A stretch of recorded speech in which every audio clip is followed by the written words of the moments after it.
Hi everybody, Jillian here. Welcome back to my channel for a new heritage scrapbook layout. Today I'm going to be using the Wildflower collection from We Are Memory Keepers to scrapbook a photo from sometime in the 1930s. It's just a simple 4x6 black and white photo, and I pulled some thickers out here to the side that I think I might want to use.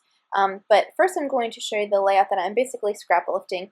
This is from Christy Jo Marsh. I linked her Instagram in the description below, and I'm basically going to recreate the heart pattern that she had on the background of her page, and then pretty much my photo and title in the exact same place she did. So thank you so much for that inspiration.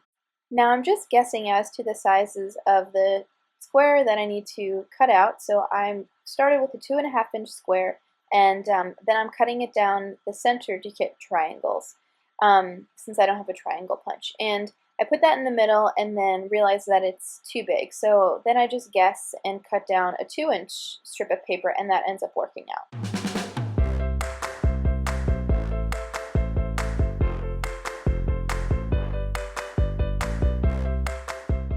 Ta-da! Now they're all cut out, and I'm going to go ahead and just take my scissors down the middle, and I'm not being careful to go exactly corner to corner. I did this pretty quickly since almost all of my scrapbook time is done during my 17-month-old son's nap time.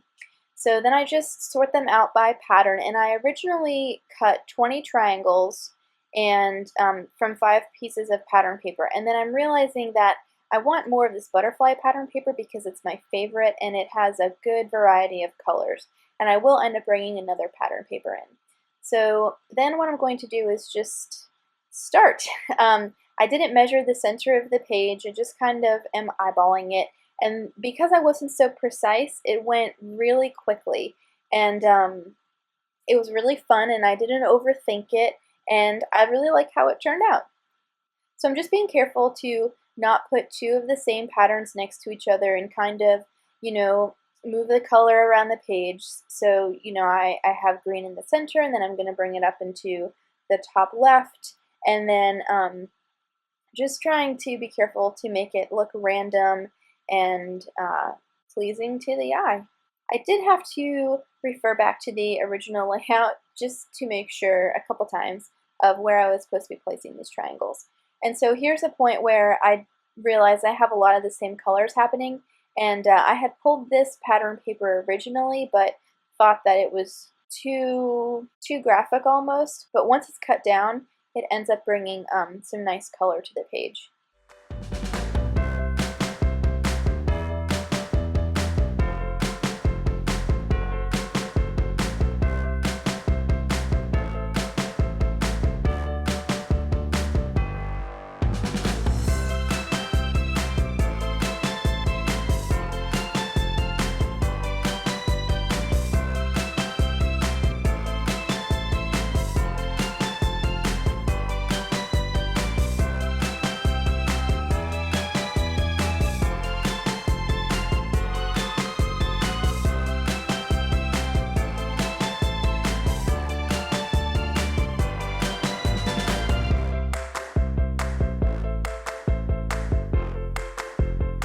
Okay, so my camera memory ran out, so you missed some things. Basically what I did was I went back to the Wildflower paper pad, and I decided to go ahead and create a 1/4-inch border, give or take, around the ledger paper just to bring a little more definition to the edge of the page.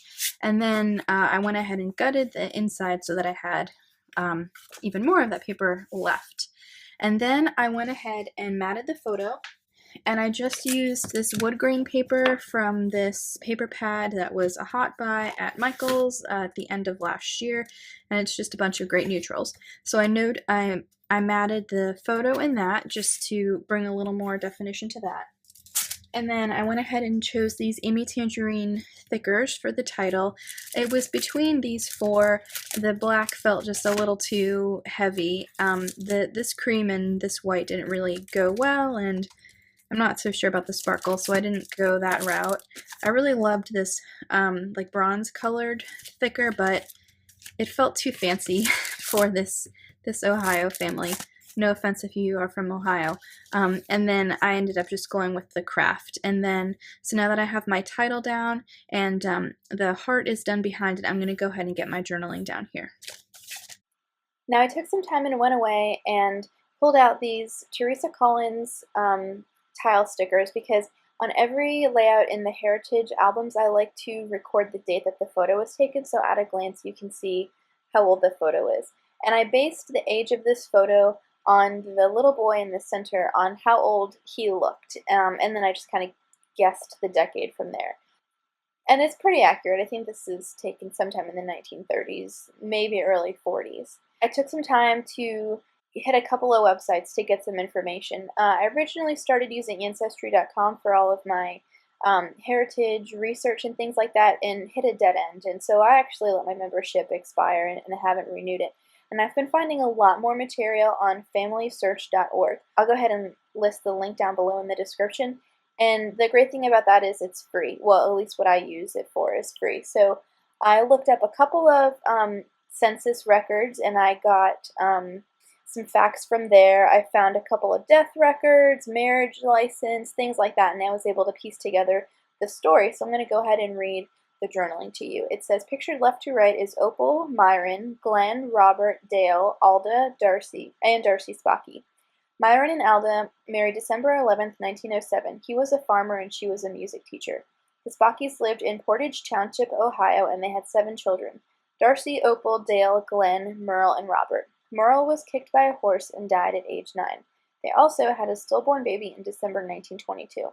Myron continued his work as a farmer and Alda a housewife, but he later went on to be the mayor of Jerry City and a commissioner of Wood County.